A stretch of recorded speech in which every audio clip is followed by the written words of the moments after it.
करवा चौथ माता की पौराणिक कथा। प्रथम कथा। बहुत समय पहले की बात है।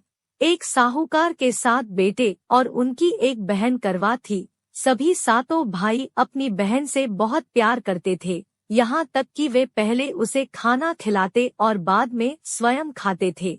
एक बार उनकी बहन ससुराल से मायके आई हुई थी। शाम को भाई जब अपना व्यापार व्यवसाय बंद कर घर आए तो देखा उनकी बहन बहुत व्याकुल थी। सभी भाई खाना खाने बैठे और अपनी बहन से भी खाने का आग्रह करने लगे, लेकिन बहन ने बताया कि उसका आज करवा चौथ का निर्जल व्रत है और वह खाना सिर्फ चंद्रमा को देखकर उसे अर्घ्य देकर ही खा सकती है। चूंकि चंद्रमा अभी तक नहीं निकला है, इसलिए वह भूख प्यास से व्याकुल हो उठी है। सबसे छोटे भाई को अपनी बहन की हालत देखी नहीं जाती और वह दूर पीपल के पेड़ पर एक दीपक जलाकर चलनी की ओट में रख देता है।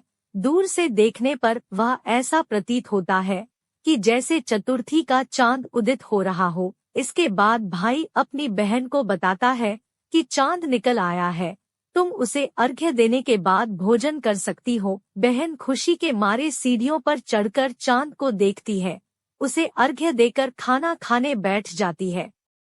वह पहला टुकड़ा मुंह में डालती है तो उसे छींक आ जाती है, दूसरा टुकड़ा डालती है तो उसमें बाल निकल आता है और जैसे ही तीसरा टुकड़ा मुंह में डालने की कोशिश करती है तो उसके पति की मृत्यु का समाचार उसे मिलता है। वह बौखला जाती है। उसकी भाभी उसे सच्चाई से अवगत कराती है कि उसके साथ ऐसा क्यों हुआ। करवा चौथ का व्रत गलत तरीके से टूटने के कारण देवता उससे नाराज हो गए हैं और उन्होंने ऐसा किया है। सच्चाई जानने के बाद करवा निश्चय करती है कि वह अपने पति का अंतिम संस्कार नहीं होने देगी और अपने सतीव से उन्हें पुनर्जीवन दिलाकर रहेगी। वह पूरे 1 साल तक अपने पति के शव के पास बैठी रहती है, उसकी देखभाल करती है। उसके ऊपर उगने वाली सुईनुमा घास को वह एकत्रित करती जाती है। 1 साल बाद फिर करवा चौथ का दिन आता है।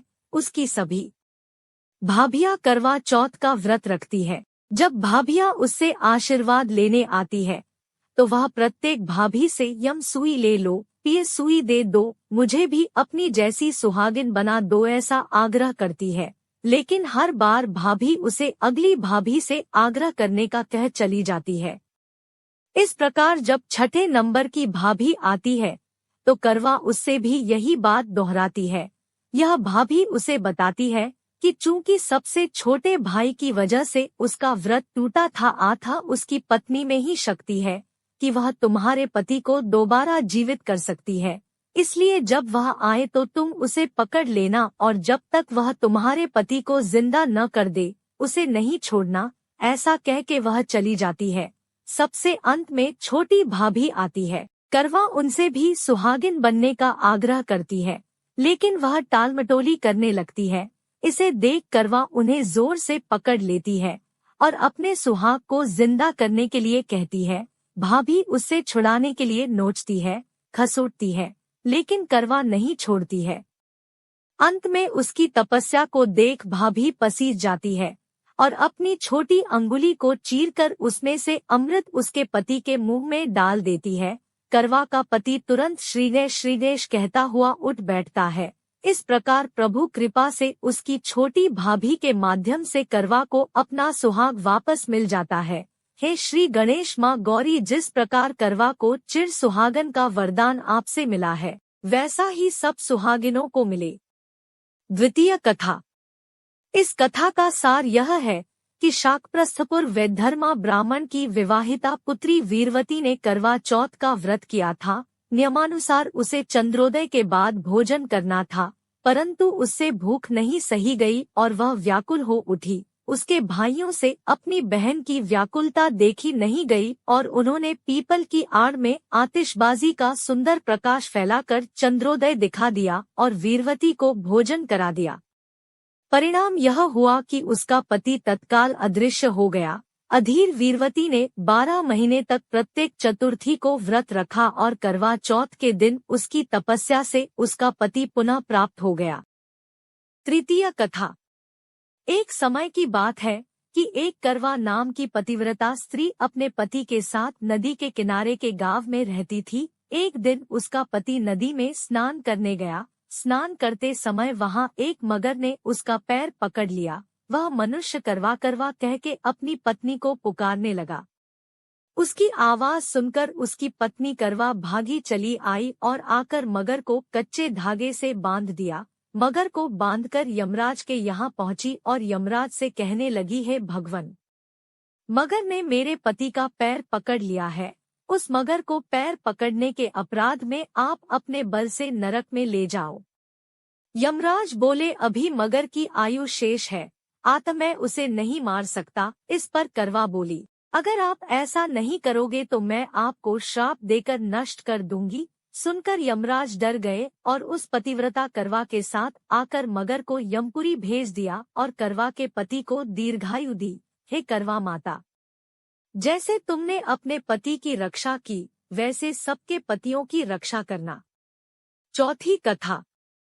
एक बार पांडु पुत्र अर्जुन तपस्या करने नीलगिरी नामक पर्वत पर गए। इधर द्रौपदी बहुत परेशान थी। उनकी कोई खबर न मिलने पर उन्होंने कृष्ण भगवान का ध्यान किया और अपनी चिंता व्यक्त की। कृष्ण भगवान ने कहा, बहना, इसी तरह का प्रश्न एक बार माता पार्वती ने शंकर जी से किया था। पूजन कर चंद्रमा को अर्घ्य देकर फिर भोजन ग्रहण किया जाता है। सोने, चांदी या मिट्टी के करवे का आपस में आदान प्रदान किया जाता है, जो आपसी प्रेम भाव को बढ़ाता है। पूजन करने के बाद महिलाएं अपने सास ससुर एवं बड़ों को प्रणाम कर उनका आशीर्वाद लेती है। तब शंकर जी ने माता पार्वती को करवा चौथ का व्रत बतलाया। इस व्रत को करने से स्त्रियां अपने सुहाग की रक्षा हर आने वाले संकट से वैसे ही कर सकती हैं, जैसे एक ब्राह्मण ने की थी। प्राचीन काल में एक ब्राह्मण था, उसके 4 लड़के एवं एक गुणवती लड़की थी। एक बार लड़की मायके में थी, तब करवा चौथ का व्रत पड़ा। उसने व्रत को विधिपूर्वक किया। पूरे दिन निर्जला रही, कुछ खाया पिया नहीं। पर उसके चारों भाई परेशान थे कि बहन को प्यास लगी होगी, भूख लगी होगी, पर बहन चंद्रोदय के बाद ही जल ग्रहण करेगी। भाइयों से न रहा गया, उन्होंने शाम होते ही बहन को बनावटी चंद्रोदय दिखा दिया। एक भाई पीपल की पेड़ पर छलनी लेकर चढ़ गया और दीपक जलाकर छलनी से रोशनी उत्पन्न कर दी। तभी दूसरे भाई ने नीचे से बहन को आवाज दी, देखो बहन, चंद्रमा निकल आया है, पूजन कर भोजन ग्रहण करो। बहन ने भोजन ग्रहण किया। भोजन ग्रहण करते ही उसके पति की मृत्यु हो गई। अब वह दुखी हो विलाप करने लगी। तभी वहां से रानी इंद्राणी निकल रही थी। उनसे उसका दुख न देखा गया। ब्राह्मण कन्या ने उनके पैर पकड़ लिए और अपने दुख का कारण पूछा। तब इंद्राणी ने बताया, तूने बिना चंद्र दर्शन किए करवा चौथ का व्रत तोड़ दिया, इसलिए यह कष्ट मिला। अब तू वर्ष भर की चौथ का व्रत नियम पूर्वक करना तो तेरा पति जीवित हो जाएगा। उसने इंद्राणी के कहे अनुसार चौथ व्रत किया तो पुनः सौभाग्यवती हो गई। इसलिए प्रत्येक स्त्री को अपने पति की दीर्घायु के लिए यह व्रत करना चाहिए। द्रौपदी ने यह व्रत किया और अर्जुन सकुशल मनोवांछित फल प्राप्त कर वापस लौट आए। तभी से हिंदू महिलाएं अपने अखंड सुहाग के लिए करवा चौथ व्रत करती हैं।